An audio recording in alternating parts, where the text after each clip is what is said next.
Welcome to Market Peeker.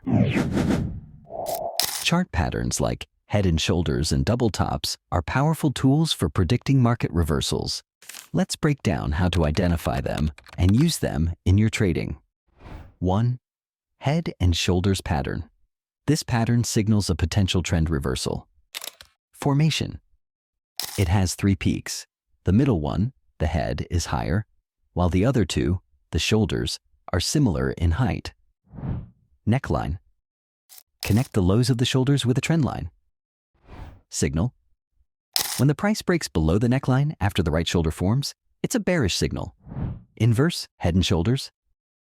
This is the opposite pattern and signals a bullish reversal.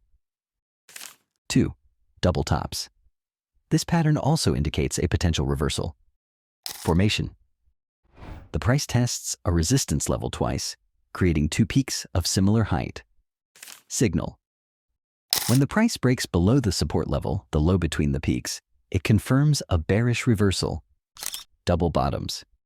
The reverse of this pattern signals a bullish reversal. How to use these patterns? Look for clear formations with well-defined necklines or support resistance levels.